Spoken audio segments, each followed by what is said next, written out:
ఏమన్నా అక్కయ్య గారు బాబాయ్ గారు బాగున్నారా బాగాలేదా రాకపోతే రాలేదంటున్నారని చెప్పేసి మరి లండన్ నుంచి లండన్ పై నుంచి రాజమండ్రి నుంచి రైలు కింద నుంచి లడక్కన పడ్డామండి. వచ్చేసేవాడి అమలాపురం పెట్రోల్ ధరలో వచ్చేసాం.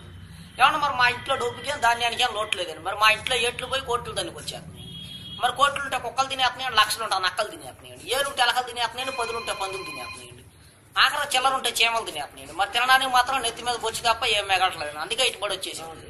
మరి నిన్న కాక మా ఇంట్లో పెళ్ళండి. మరి పెళ్లి భోజనాలు ఏం పెట్టామంటే వంకాయ తింటే వంగిపోతున్నారండి, బీరకాయ తింటే బీసిపోతున్నారండి, మరి చిక్కుడుగా కూర తింటే చిక్కుపోతున్నారండి, ములక్కాయ తింటే ముదిరిపోతున్నారండి, గోంగూర తింటే గోక్కుంటున్నారండి, పొట్లకాయ తింటే పొట్ట వస్తుందని చెప్పేసి లడాయి సారు బడాయి పప్పు ఏండ్రేసి కిరసనాలు పోసి పెట్టారండి. మరి తిన్నాక ఇద్దరు బాగానే ఉన్నారండి, ముగ్గురు మంచానికి కలుసుకున్నారండి. ఎవడు మరి మా ఇంట్లో ఏపరాళ్ళు దెబ్బలాడుకుంటే నాపరాలు బయలుపోతుంది.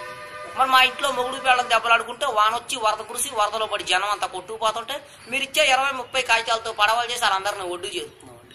మరి మా ఇంట్లో కేజీ బంగారం ఉంటే కుక్క నాకిందని చెప్పి చెత్తకుప్పలో పడేసేవాడిని, కోడి పిల్లలు నోకలు లేకట్ట వచ్చేవాడిని. మీరు ఒక 20-30 ఇస్తే పోతా కాకినాడ వెళ్ళి కాపీ దాగి మీ పేరు అక్షరాలు లేకుండా ఆంధ్ర పేపర్లో ఇచ్చేస్తాం. మరి మీకు ఏమైనా ఫ్యాక్టరీ కావాలంటే చెప్పండి. మరి గుడివాడ గుడ్లు ఫ్యాక్టరీ మాదేనండి, దుబాయ్లో దూద్ ఫ్యాక్టరీ మాదేనండి, ఏలూరులో ఎలకల ఫ్యాక్టరీ మాదేనండి, పామర్లో పందికొక్కుల ఫ్యాక్టరీ మాదేనండి, అవసరమైతే విజయవాడ కృష్ణానదిలో సగం ఆటా వరకు మాదేనండి. మరి మీకు ఏమైనా కావాలంటే రీపులు లేని పెన్ను తెచ్చుకుంటే మొత్తం రాసిచ్చేస్తామండి. మరి మా ఇంట్లో పెళ్ళిళ్ళకి పేరంటాలు ఉన్నారండి, ముక్కు లేని ముసలమ్మ, నడువు లేని నాగమ్మ, ఏళ్ళు లేని అక్కాయమ్మ ఉన్నారండి. వీళ్ళు ముగ్గురు పెళ్ళిళ్ళకి పేరంటాలండి. మా వీళ్ళు ముగ్గురు చీరలో అంటున్నారని చెప్పేసి నాకు తెలిసిన ఎర్రకంద దగ్గరికి తీసుకెళ్లి ముడి చుట్టూ 3 వాతలు పెట్టించామండి. మరి తెల్లారకల్లా వాతలు ఎర్రకంది పోయారండి. మరి పొద్దున్న నారా చంద్రబాబు నాయుడు గారు వచ్చి నన్ను పాకిస్తాన్తో యుద్ధానికి వెళ్ళమని చెప్పి 6 రూపాయలు అడ్వాన్స్ ఇచ్చేయారండి. మరి ఆయన ఇచ్చిన 6 రూపాయలు అడ్వాన్స్ తీసుకొని జీడిపప్పు అంత జీప్ వేసుకొని తూటుకార అంత తుపాకీ తీసుకొని బయలుదేరామండి. మరి జీడిపప్పు అంత జీపులో డీజిల్ అయిపోయిందని చెప్పి జీప్ వెళ్ళిపోయి చెరువులో పడిపోతే నేను వచ్చి అక్కడ పడిపోయానండి. మరి మాకు ఇచ్చే మా ఊరు మాకు ఇచ్చేస్తే పాకిస్తాన్తో యుద్ధానికి పోయి వెళ్తామండి. మరి మేము మీలాగా పెద్ద డాబాలు కడతామంటే కింద పునాదులు లేవండి, పైన టాపులు లేవండి. మా డాబాలు ఎప్పుడు గాలి ఎగురుతూ ఉంటాయండి. మరి తాటాకైతే గలగలంటుందండి, ఇటుకే తిరిగిపోతుందండి, జమ్మ అయితే జారిపోతుందండి, పెంకైతే పేలిపోతుందండి, నా ప్రయాదం అంటే నలిగిపోతుందండి. అందుకని చెప్పి మా కలెక్టర్ గారు భలే కలపలకని పెట్టారండి. మరి ఏమేమి కలపాలంటే బొబ్బాస్ కలపండి, జిల్లేడు కలపండి, ఒరిగడ్డు వాసాలండి, దొంగ దోలాలండి, చీపురు పూలతో కిటికీలండి, పైన కోడిపీతో స్లాబ్ అండి. మరి పైన కోడిపీతో స్లాబ్ ఎందుకంటారో వచ్చే వర్షాకాలంలో కారు సువాసన వచ్చిందండి.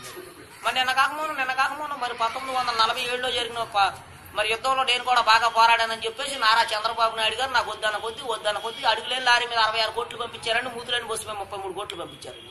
మా డబ్బంతా ఇంట్లో ఉంటే ఎలకలు కొట్టేస్తున్నాయి, ఇంటి ఎలకలు పెడితే ఏగలు తినేస్తున్నాయి, బ్యాంకులో అయితే వడ్డీ సరికి ఎత్తలేదని చెప్పేసి వత్తా మన ఊరంతా పనిచేసేవాడు.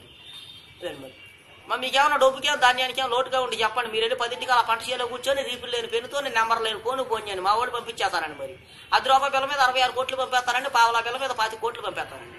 మా డబ్బంతా 3ంటికి అలా మునుగుద్దండి, 7ంటికి అలా ఏట్లో తెలియద్దండి, సాయంత్రం కల్లా మీ బ్యాంక్ అకౌంట్లోకి వచ్చేసిద్దండి మా డబ్బంతా. మరి మీకు ఏమైనా సినిమాలు చూడాలంటే చెప్పండి, ఏట్లో టికెట్లు నూతులో సినిమా అండి, వెళ్తామే కానీ వత్తం ఉండదండి. మరి వత్త మీకేం తీసుకురాకపోతే మీరు అలా సెల్ ఫోన్ చేతిలో పెట్టుకుని వీడియో తీస్తా బాధపడిపోతారని చెప్పేసి మరి చిరంజీవి షర్ట్లు, ఎన్టీఆర్ షర్ట్లు, బాలకృష్ణ బండిలు, పెద్ద ఎన్టీఆర్ లుంగీలు, నాగార్జున ప్యాంట్లు, అల్లు అర్జున ప్యాంట్లు, రామ్ చరణ్ షర్ట్లు తెచ్చేసామండి. మరి మీదే అక్కయ్య గారు తేస్తే అక్కయ్య గారు ఇంట్లో చికెన్ కూర వండుతా బాధపడిపోతారని చెప్పేసి సూర్యకాంత్ చీరలు, విజయకాంత్ చీరలు, తమన్నా చీరలు, అనుష్క చీరలు, శ్రీదేవి చీరలు, మా నగలు తెచ్చేసామండి. మీరు 10-20 ఇస్తే పక్క కోట్లో వెళ్ళి టిఫిన్ చేసి వస్తామండి, ఈరోజు విమానం మంచి బట్టలు దిగిపోతాయి. అదేండి. మరి ఏమంటే సార్ తప్పుకోండి సార్ మా గన్న పేలిపోతుందండి, ముందు 3 కిలోమీటర్లు వెనక్కి 7 కిలోమీటర్లు వెళ్ళిపోతుందండి. మరి బుల్లెట్స్ లేకుండా మా గన్న కాల్ చేస్తుందండి. మా గన్న ఆఫ్ చేయమంటారా సార్, మోపు చేయమంటారు. మా గన్న ఆఫ్ చేస్తే 6,000 అండి, మోపు చేస్తే 3,000 అండి, వెనక్కి వెళ్తే 7,000 అండి, పైకి వెళ్తే 10,000 అండి. మరి మా గన్నకు లైసెన్స్ లేదండి, కాలిస్తే కేసు లేదు. మా గన్నలో ఇప్పుడు బుల్లెట్లు పెడితే అర్ధరాత్రి 12 గంటలకు పేలుతుంది. మా గన్న అసలు ముందు నుంచి వెళ్దాం, వెనక నుంచి పేలుతుంది. మరి మా గన్న చూసి మా గన్న పేరు టైమింగ్ తెలుసుకొని పాకిస్తాన్ ప్రధానమంత్రి గారు ఆయన విమానం వేసుకొని నా గన్నెమ్మని చెప్పి నా గుడి చుట్టూరు 25 సార్లు విమానం వేసుకొని తిరిగారండి. అయినా ఇవ్వలేదండి, మా తుపాకి అంత గొప్ప తుపాకి అండి. మరి మా ఇంట్లో గారెలు తింటే గగ్గలు నొప్పని, బూరులు తింటే బొగ్గలు నొప్పని చెప్పి మా తాత వచ్చి 60 ఒక్క బొర్రలు తెచ్చిపెట్టాడు. తిన్నాక 32 కోట్లు ఊడిపోయినాయి. అదేండి. మరి మా ఊళ్ళో ముసలాళ్ళకు పోటీలు పెడితే పైన ఉన్న ముసలమ్మ పావలా ఇచ్చి పంపించామండి, కింద ఉన్న ముసలమ్మ ప్రైజ్ ఇచ్చి పంపించామండి. మిగిలిన ముసలాళ్ళందరినీ మూటలో వేసి మూతి కట్టి మోపుదేవి గుడికాడ పట్టేసి వచ్చేవాళ్ళు. మరి అదేండి. ఈ వీడియో మీకు నచ్చినట్లయితే లైక్ చేయండి, షేర్ చేయండి అండ్ సబ్స్క్రైబ్ చేయండి. చివరిలో గంట నొక్కడం